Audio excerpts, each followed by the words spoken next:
नमस्कार विद्यार्थी मित्रांनो, आज आपण इयत्ता 7वीच्या स्कॉलरशिप या पुस्तकातील बुद्धिमत्ता हा विषय अभ्यासणार आहोत. यामध्ये बुद्धिमत्ता आहे पेज नंबर 146 वरती. त्यामधील स्वाध्याय 1.1 आपण अभ्यासणार आहोत. मग तो स्वाध्याय काय आहे? प्रकरण पहिले आकलन. आकलनमधील स्वाध्याय आहे सूचना पालन, अक्षरे, वर्णन व मजकूर. त्यामधील पहिला स्वाध्याय. प्रश्न पहिला काय आहे? जा, ब, नी, व, अ, ल, म हे 7 शब्द आहेत. या अक्षरांपासून एक अर्थपूर्ण शब्द तयार केल्यास त्या शब्दात मधोमध येणाऱ्या अक्षराच्या डावीकडील दुसरे अक्षर कोणते?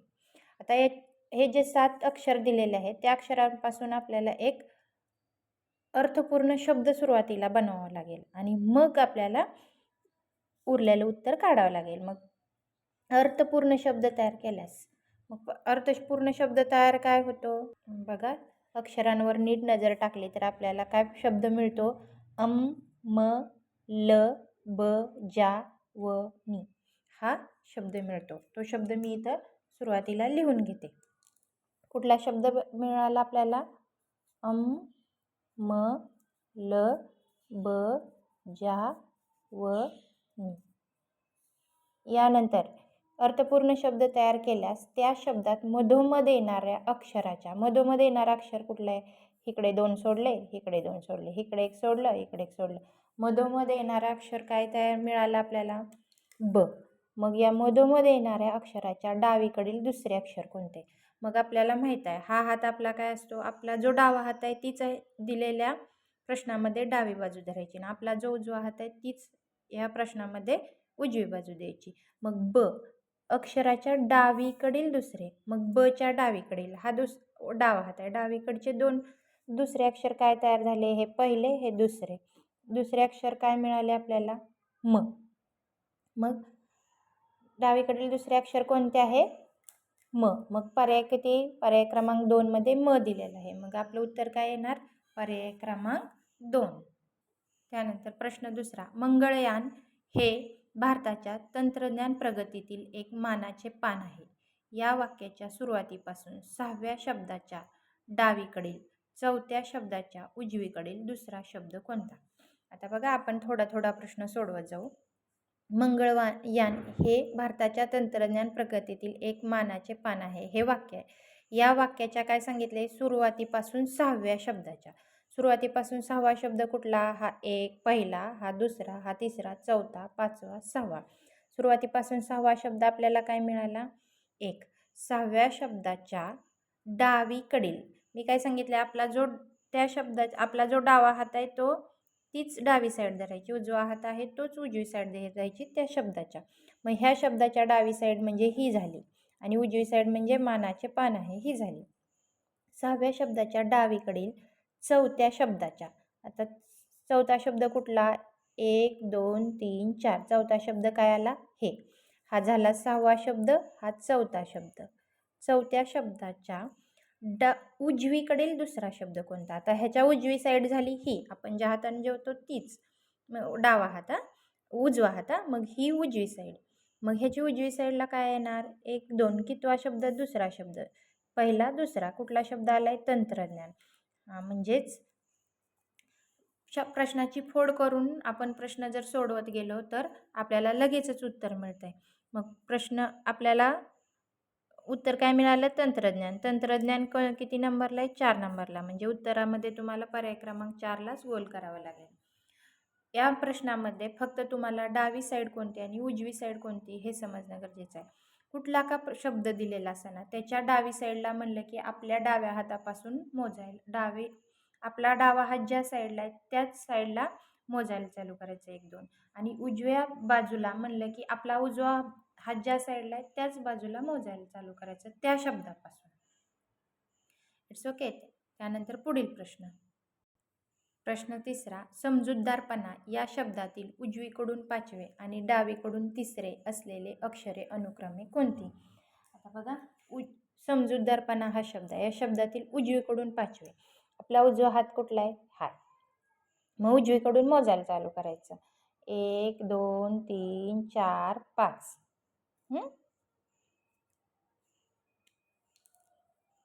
1 2 3 4 5 त आलं. आणि डावीकडून तिसरे 1 2 3 डावीकडून तिसरे असलेली अक्षरे अनुक्रमे कोणती? मग अनुक्रमे सांगितलंय, मग काय येणार? त आणि जू हे येणार का नाही? त आणि जू. मग असं हे पहिल्यांदा जू आहे आणि नंतर त आहे म्हणून जू तू असं धरायचं नाही, चुकते. प्रश्न दा आणि राचा तर प्रश्नच येत नाही.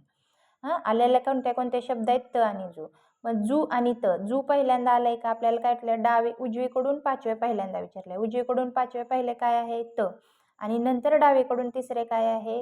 जू. म्हणजे 2 नंबरला जू यायला पाहिजे. इथं तुम्हाला फसवण्यासाठी जू आणि त पहिल्यांदा ऑप्शनमध्ये दिलेलं आहे, नंतर त आणि जू. आपलं बरोबर उत्तर काय येणार? पर्याय क्रमांक 3. त्यांनी कितीही फसवलं तरी आपण पर्यायावरून फसवायचं नाही. आपलं बरोबर उत्तर असलं तरी आपलं चुकतं का? तर आपण जू आणि तू उत्तर आलं एवढंच फक्त बघितलंय, पण कुठलं पहिल्यांदा आहे? उजवीकडूनचं पहिलं विचारलंय आणि नंतर डावीकडूनचं तिसरं विचारलंय, म्हणजे पर्याय क्रमांक 3. त्यानंतर पुढील प्रश्न. आज तागायत या शब्दातील तिसऱ्या अक्षराच्या डावीकडे लगत असलेले अक्षर कोणते? आता बघा, आज तागायत या शब्दातील तिसऱ्या अक्षराच्या, तिसरं अक्षर कोणतं आहे? 1 2 3 हे ता झाले तिसरे अक्षर. तिसऱ्या अक्षराच्या डावीकडे म्हणजे आपला डावा हात आहे, ह्या डाव्या साईडलाच मोजायचं. ह्या तच्या डावी साईड ही झाली आणि ताची उजवी साईड ही झाली. तिसऱ्या अक्षराच्या डावीकडे लगत असलेले अक्षर कोणते? ताच्या लगत कुठलं अक्षर आहे? ताच्या लगत आहे ज. म्हणजेच आपलं उत्तर काय येणार? जच. किती सोपं आहे. तिसऱ्या अक्षराच्या डावीकडे लगत असलेले अक्षर ज. पर्याय क्रमांक 3 हे आपलं उत्तर असणार. त्यानंतर अंगणवाडी या शब्दातील अनुक्रमे कोणत्या क्रमांकाच्या अक्षरापासून एक प्राण्याचे नाव तयार होईल?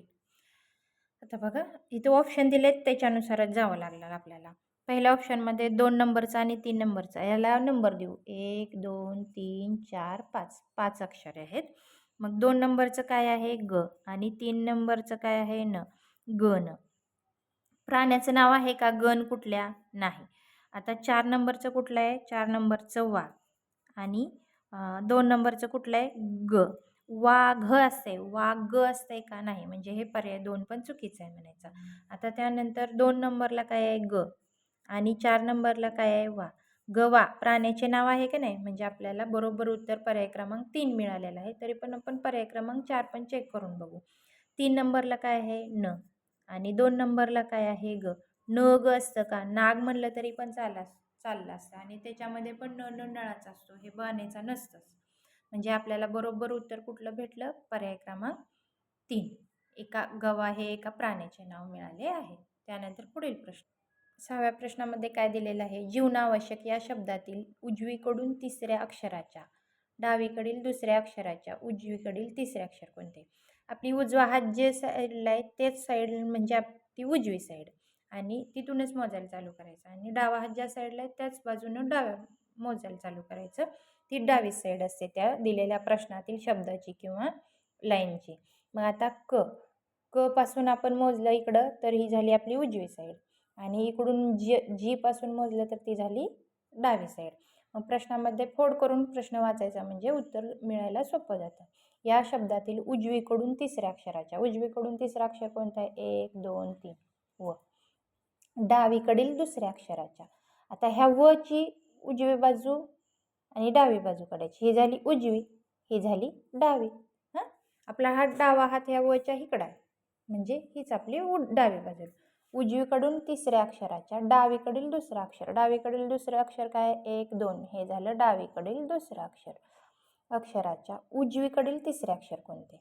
आता ह्या वच्या नाही, ह्या वच्या विचारले. ह्या वच्या उजवीकडील तिसरे अक्षर कुठलं? मग आता बघा, ही झाली उजवी साईड. ह्या व पासून जी हे अक्षर ह्या वच्या डाव्या साईडला आहे आणि इकडची साईड आहे ना पासून ते वच्या उजव्या साईडला. मग उजवीकडील तिसरे अक्षर कोणते? 1 2 3 काय येणार? श. श किती नंबरला आहे? पर्याय क्रमांक 2 ला. म्हणजे आपलं बरोबर उत्तर काय येणार? पर्याय क्रमांक 2. त्यानंतर प्रश्न 7वा.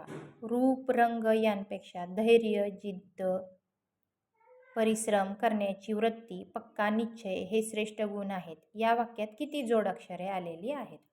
याच्या अगोदर तुम्हाला जोडाक्षरे कोणते असते, कसे असते हे हवं. जोडाक्षराचे नियम पण माहिती असायला पाहिजे. जोडाक्षर कोणत्या कोणत्या शब्दांपासून बनतात, कोणत्या त्याचे मी इथं एक लिहून दाखवते जोडाक्षरांचे नियम, आणि मग आपण तो प्रश्न सोडवू. बघा, हा प्रश्न सोडवताना आपल्याला काही बेसिक ग्रामरचे, मराठी ग्रामरचे नियम माहिती असणे गरजेचं आहे जोडाक्षरांसाठीचे. मग जोडाक्षरे म्हणजे काय? जोडाक्षरे हे एकापेक्षा जास्त अक्षरे म्हणजे व्यंजन प्लस स्वर मिळून बनणारे अक्षर असते. उदाहरणार्थ द, आ, इ प्लस य प्लस आ, द्या तयार होते. हे द अर्ध आहे, हे य अर्ध आहे, पाय मोडलेले आहेत ना त्याचे, द्या. म्हणजे एकापेक्षा जास्त स्वर आले का नाही, स्वर आणि व्यंजन, द य हे दोन व्यंजन आहेत, आ हे स्वर आहे, हे व्यंजने प्लस स्वर मिळून काय तयार झालं? द्या. म्हणजे एकापेक्षा जास्त अक्षरे एका अक्षरात आले की त्याच्यापासून जोडाक्षर तयार होतं. आता पुढचा जोडाक्षराचा नियम काय आहे? क्ष आणि ज्ञ ही संयुक्त व्यंजने एकापेक्षा जास्त अक्षरांपासून तयार झालेले आहेत, म्हणून ती जोडाक्षर आहेत. क्ष म्हणलं की आपण काय कसं तयार होते? क प्लस श प्लस अ. एकापेक्षा जास्त हे दोन स्वर आले, व्यंजन आले, आणि अ हा स्वर आला का नाही. ज्ञ पण तसंच होतं. ज्ञ कसं तयार होतं? द प्लस न प्लस अ, ज्ञ. मग त्यानंतर पुढील नियम, तृ, कृ, ऋ यांसारखी जोडाक्षरे नाहीत. बघा, त्यांनी काय म्हणले? ही जोडाक्षरे नाहीत, कारण केवळ एक व्यंजन ऋ या स्वरासोबत मिसळते. आता तृमध्ये त आणि ऋच भेटते. इथं काय दुसरं इतर स्वर त्यात मिक्स झाला आहे का? नाही. अ, आ, इ, उ काय कुठलाही झालंय का? फक्त एक स्वर एक व्यंजन. म्हणून एकापेक्षा जास्त जर स्वर, व्यंजने आणि एक स्वर मिक्स झाला असेल तर आपल्याला जोडाक्षर मिळते. म्हणजे तृ, कृ, ऋ यांसारखी जी अक्षर आहेत ती जोडाक्षरे होत नाहीत. मग कोणती कोणती होते? क्र, कर, क्र, रिय, श्र यांसारखी जोडाक्षरे आहेत. कर कसं तयार होते? र, क्र, क अर्ध आणि अ. रिय कसं तयार होते? र अर्ध म्हणजे पाय मोडलेलं, य आणि अ. क्र कसं तयार होते? क अर्ध, र अर्ध आणि अ. आणि श्र कसं तयार होते? श अर्ध, र अर्ध आणि अ. मग आता आपल्याला प्रश्न सोडवू शकतो आपण या नियमानुसार. रूप, रंग यांपेक्षा धैर्य, जिद्द, परिश्रम करण्याची वृत्ती, पक्का निश्चय हे श्रेष्ठ गुण आहेत. या वाक्यात किती जोडाक्षर आले आहेत? आपण काउंट करू. रू, रू हे काय येणार? जोडाक्षर येणार. त्यानंतर कुठले कुठले येणार? नाही, रू येणार नाही. रू कसं येणार? रू येणार नाही. रूप, रंग यांपेक्षा क्ष हे जोडाक्षर झालं. त्यानंतर धैर्य, एक जोडाक्षर झालं. य एक जोडाक्षर झालं. त्यानंतर इथं द ला द जोडलं, हे एक जोडाक्षर झालं. आता इथं श्र एक जोडाक्षर झालं. त्यानंतर रूप, रंग यांपेक्षा धैर्य, जिद्द, परिश्र एकापेक्षा एक अक्षर आले त्यात. कर, न्या हे न्या तर जोडाक्षर आहेच. त्यानंतर ची नाही. वृ, वृ येत आहे का? इथं काय सांगितलंय? तृ, कृ, ऋ यांसारखी जोडाक्षरे नाहीत, म्हणजे हे धरायचं नाही. तुम्ही चुकून धरता लगेचच. इथं त ला त जोडलंय म्हणजे हे एक जोडाक्षर झालं. त्यानंतर इथं क ला क जोडलंय, हे एक जोडाक्षर झालं. त्यानंतर इथं श ला च जोडलंय, हे एक जोडाक्षर झालं. त्यानंतर हे श्रेष, हे श्र आलंय म्हणजे हे एक जोडाक्षर झालं. श ला ट जोडलंय, हे एक जोडाक्षर झालं. गुण आहेत. मग बघा याच्यामध्ये किती जोडाक्षर आलेले आहेत आपण मोजू. 1 2 3 4 5 6 7 8 9 10 11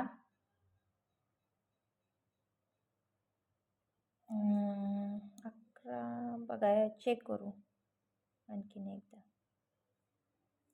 1 2 3 4 5 6 7 8 9 10 11.